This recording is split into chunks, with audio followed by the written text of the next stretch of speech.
And now we're going to the sacred cow of save money.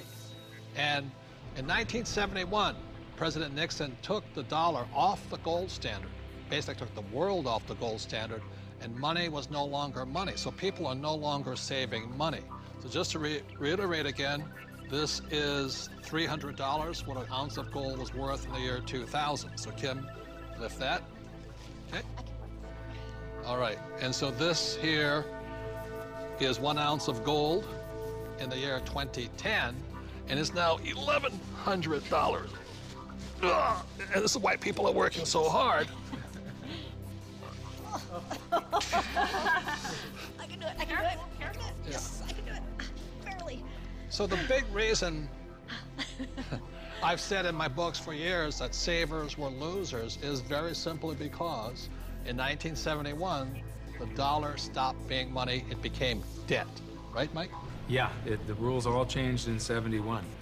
Before then, somebody, when they became working age, they could expect to put away 10% a year, and by the time they got into their 60s, they could retire on their savings account and expect to live off that interest.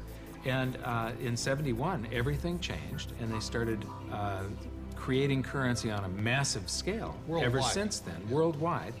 And that is what causes inflation and the loss of purchasing power. So people thinking that they can retire, you know, back in the 50s, if you got $100,000 or $50,000, you could retire on that, Yeah. you know.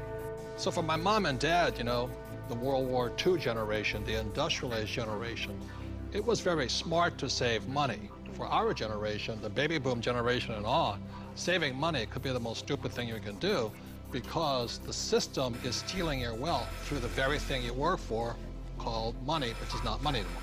Right. And Real this money is actually gold and silver. Money has to maintain its value over long periods of time. Currency doesn't have to. And this is all historically, currency. has always been, for thousands of years, this has been money. 5,000 years, this has been the predominant currency. It became money when somebody minted it into coins in Lydia in about 680 BC. And each unit had the same buying power as the next one. They became interchangeable. So let me ask you this. This printing of money out of just paper, this has been tried before, hasn't it? Many, many, many times, and there's always one result. You get far, far higher prices of everything, but especially real money. When they start creating a whole lot of currency, eventually gold and silver lie in wait. And then when the public senses this inflation of retail prices that is caused by inflation of the quantity of currency in circulation, they rush back toward gold and silver, and they have for 5,000 years. So name some governments that have attempted to print money. The Weimar Republic. I don't know Germany. what I just did with that $100 What trillion about the bill. Zimbabwe? He's got a The Zimbabwe, yeah. Look at this one. This is the most recent, a Wait. $100 trillion note. You know, this is the largest note ever printed, And this was- 100 trillion. And this was printed in 2000. Yeah, but when Zimbabwe was created as a country, when it went from Rhodesia to Zimbabwe, they were, the Zimbabwean dollar was on parity with the US dollar. One US dollar was the same as a Zimbabwe dollar. This doesn't buy anything today. It doesn't buy a would it cup buy? of coffee. What, doesn't even buy a cup of coffee? No. In fact, they have ruined it by putting ink on it. You can't write you can't write a list, so it would have been more valuable at this point if it was blank. Right. See, the Greeks did the same thing when they started clipping coins. They just take the silver off of it.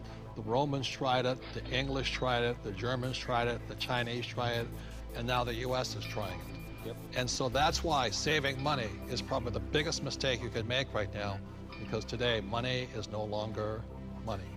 It's now debt. I can vouch for that because my leg is now numb.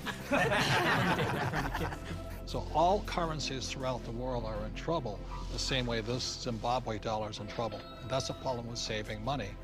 After 1971, it was no longer money. More than 70% of all the currency on the planet is US dollars. If the US dollar goes, the world goes with it. I'm preparing by getting fully diversified. I buy both gold and silver.